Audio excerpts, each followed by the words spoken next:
Hello friends, welcome to Ashish green zone. मैं हूं आशीष सिंह। दोस्तों, जितने भी प्रोड्यूसर्स और डायरेक्टर्स आज घर पे बैठे हैं या फिर जिनकी बहुत सारी फिल्में रिलीज नहीं हो पाई हैं या किसी डिस्ट्रीब्यूटर ने या थिएटर ने रिलीज करने से मना कर दिया है, उनको एक नया दुकान मिल गया है। वो अपना सारा माल आजकल वहीं बेच रहे हैं और उस दुकान का नाम है नेटफ्लिक्स। तो ऐसे ही बकवास और इलॉजिकल एक फिल्म नेटफ्लिक्स पर आई है जिसका नाम है चोक पैसा बोलता है। आज हम लोग उसी फिल्म का रिव्यू करने वाले हैं। तो चलिए स्टार्ट करते हैं और ये वीडियो एंड तक देखिएगा क्योंकि आज का वीडियो बहुत ही इंटरेस्टिंग होने वाला है।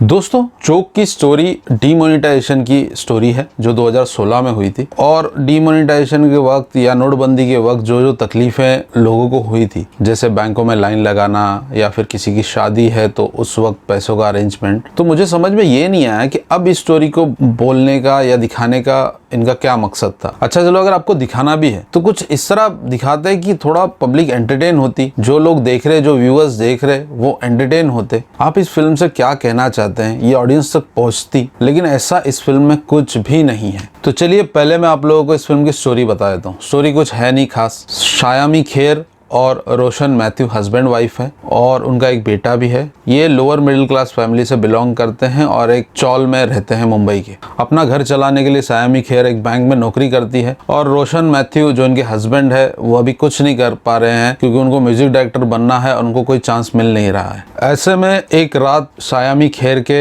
घर के किचन के ड्रेनेज पाइप से कुछ नोटों की गड्डियां बाहर निकलती है जो प्लास्टिक में लपेटी होती है। रात को 3 बजे का वक्त है जब ये पैसे निकलते हैं और ऐसा हर रोज होने लगता है। यहाँ तक स्टोरी इंटरेस्टिंग है कि इन पैसों के साथ होता क्या है। और जैसे जैसे डेली ये पैसे उस ड्रेनेज से निकलने लगते हैं, शायामी खेर सबसे छुपा के उन पैसों को जमा कर रही है और ऐसे में नोटबंदी आ जाती है 2016 में। और बाकी स्टोरी नोटबंदी में लोगों को क्या क्या प्रॉब्लम हुई थी, नोटबंदी में लोगों ने कैसे लाइन लगा लगा के बैंकों से पैसे निकाले थे और कैसे कुछ बैंक वाले बड़े बड़े पॉलिटिशियन के साथ मिलकर उनके पैसे को बिना बैंक में लाए एक्सचेंज करके दे रहे थे। तो ऐसी कुछ इस फिल्म की स्टोरी है। शायामी खेर को जब पैसे मिलते हैं तो उसके साथ क्या होता है, वो उन पैसों का क्या करती है, क्या वो अमीर बन जाते हैं या फिर कौन कौन उनके दुश्मन बनते हैं, ये सोसाइटी में बाकी लोगों को पता चलता है या नहीं पता चलता। तो बस यही इस फिल्म की स्टोरी है। इस स्टोरी में ना ही कोई सस्पेंस है, ना ही कोई थ्रिल है, ना ही कोई एंटरटेनमेंट है। बस फ्लैट 1 घंटा 55 मिनट ये फिल्म खींचती चली जाती है एक ही सिंपल स्टोरी को। और इतनी प्रिडिक्टेबल स्टोरी है कि एक बच्चा भी बता सकता है कि इसका नेक्स्ट सीन क्या होने वाला है। और इतनी फालतू और बकवास स्टोरी लाइन का क्रेडिट जाता है निहित भावे को, जिन्होंने इस फिल्म की स्टोरी को लिखा है, जो इस फिल्म के राइटर हैं। और उतनी ही बुरी तरह और इतने ही पकाऊ तरीके से इस फिल्म को डायरेक्ट किया है अनुराग कश्यप ने। दोस्तों, इस फिल्म का स्टोरी इतना बचकाना है कि डायरेक्टर ने हर एक चीज अपने तरीके से अपनी सहूलियत के हिसाब से सीन को बनाया है। जैसे एक बैंक में नौकरी करने वाली लेडी यानी शायामी खेर अपने हस्बैंड का कुछ कर्जा है, जिनसे उनके हस्बैंड ने कर्जा लिया है, उनको वापस देने जाती है। तो वो उनको बोलते हैं मुझे लॉज में चल के ये पैसा दीजिए। और एक बैंक में जॉब करने वाली पढ़ी लिखी लेडी लॉज तक चली जाती है उनको पैसा देने। कोई लॉजिक समझ में नहीं आता। जैसे फ्लैशबैक में एक सीन बार बार चलता है जो शायामी खेर के लाइफ से रिलेटेड है। जैसे शायामी खेर को एक सिंगर बनना होता है और जिस सिंगिंग रियलिटी शो में ये कंपटीशन के लिए जाती हैं, ये स्टेज पे जब वहाँ पे गाना गाती हैं, आधा गाना खत्म होने के बाद अचानक ऑडिटोरियम का लाइट ऑन हो जाता है और इतने सारे ऑडियंस को देखकर शायामी खेर आगे गाना नहीं गा पाती। तो उस रीजन की वजह से शायामी खेर को उस कॉम्पिटिशन से बाहर कर दिया जाता है और उस कॉम्पिटिशन में इनके जोड़ीदार, इनके हस्बैंड है जो वहाँ पे गिटार बजाते हैं जब शायामी खेर गाना गाती है। तो कई दिनों तक कई सीन इसी के ऊपर इन्होंने दिखाए हैं कि कैसे हस्बैंड वाइफ में उस कंपटीशन को लेके आज तक झगड़ा चल रहा है और शायामी खेर को उस कंपटीशन से बाहर कर दिया जाता है और उसके बाद वो जिंदगी भर उस कंपटीशन को याद कर करके इमोशनल होती रहती है। ऐसा दिखाया गया है जैसे वो लाइफ का आखिरी कंपटीशन था, उसके बाद सारे रियलिटी शो बंद हो गए और इनको कहीं भी अपना टैलेंट दिखाने का मौका नहीं मिला। क्या है ये, कौन है ये लोग, कहाँ से आते हैं?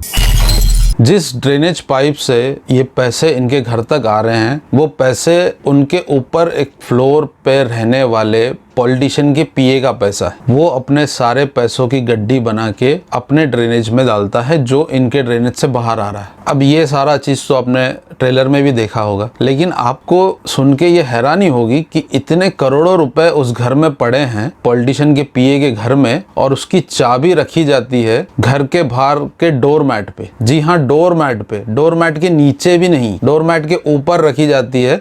और ये चाबी के बारे में पूरे बिल्डिंग वालों को मालूम है कि उस डोरमैट पे एक चाबी रखी हुई है। अनुराग कश्यप ही बता सकते हैं कि क्यों ऐसा है, और इतने करोड़ों रुपए जिस घर में रखे हुए हैं उसकी चाबी डोरमैट पे क्यों है। हद है, पुअर राइटिंग की, पुअर डायरेक्शन की हद है दोस्तों। ना इस फिल्म की डायलॉग्स अच्छे हैं, ना इस फिल्म का बैकग्राउंड म्यूजिक अच्छा है, ना इस फिल्म का स्क्रीन प्ले अच्छा है, और ना ही एडिटिंग अच्छी है इस फिल्म की। अच्छा, जैसे तैसे इस फिल्म को 1.5 घंटे तक मैंने झेला ये सोच के कि इसके आगे कुछ होगा, इसके आगे कुछ होगा, लेकिन 1.5 घंटे बाद फिल्म को ख़त्म करने के लिए डायरेक्टर और राइटर के पास कुछ था ही नहीं दिखाने के लिए। इतने जल्दी में फिल्म को ख़त्म कर दिया और आपको पता भी नहीं चलता। दोस्तों, राइटर और डायरेक्टर को मुझे लगता है ये पता ही नहीं था कि उनको दिखाना क्या है। नोटबंदी की तकलीफें दिखानी थी जो पब्लिक ने फेस किया, या फिर शायामी खेर को जो पैसे मिलते हैं उसको लेके एक पुअर मिडिल क्लास फैमिली कैसे ऊपर जाती है वो दिखाना था, या फिर जो एक फैमिली के स्ट्रगल